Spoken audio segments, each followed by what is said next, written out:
Alors que la réforme de l'assurance chômage entre en application au 1er novembre, que celle des retraites se profile, la CGT de l'encadrement a présenté le 29 octobre son baromètre annuel des opinions et des attentes des cadres. Les cadres ont été interrogés sur ce qu'ils pensaient du sens des réformes en cours, sachant qu'ils avaient voté majoritairement Macron à l'élection présidentielle.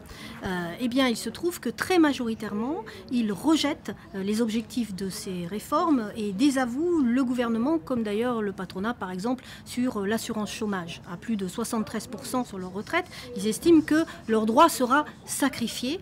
Et donc, ils sont extrêmement lucides sur les réformes en cours. En tout cas, ils ne partagent pas l'objectif du partage de la pénurie au sein même du salariat. Nous remarquons une inquiétante et forte nouvelle dégradation des conditions de travail des cadres, par une explosion de leur charge de travail et du temps de travail. Près de 50% des cadres travaillent plus de 45 heures hebdomadaires et ils sont plus de 23% à travailler plus de 49 heures hebdomadaires.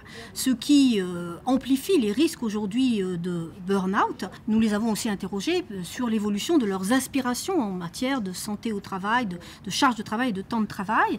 Et la plus forte progression de leurs aspirations est justement sur la nécessité d'obtenir un droit effectif à la déconnexion. Ils sont plus de 60% à le revendiquer.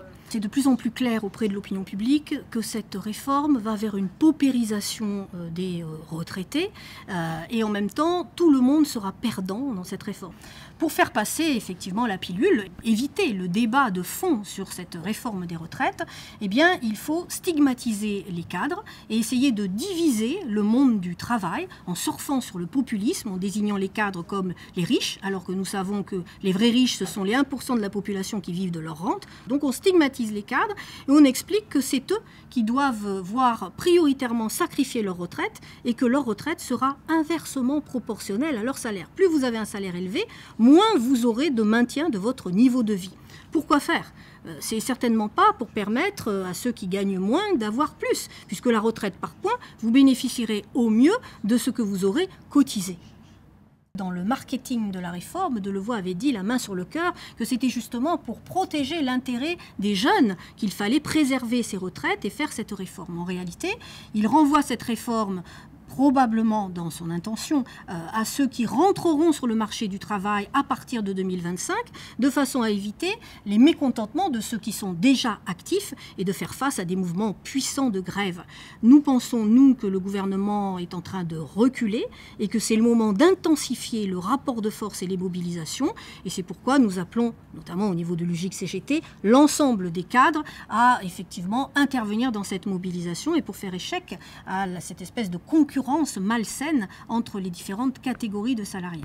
Nous avons noté aussi qu'avec la CGC sur le discours, en tout cas pour les retraites des cadres, nous sommes en phase complète. Il faut aujourd'hui que du discours nous passons aux actes et qu'on appelle tous à la mobilisation déjà très forte annoncée pour le 5 décembre.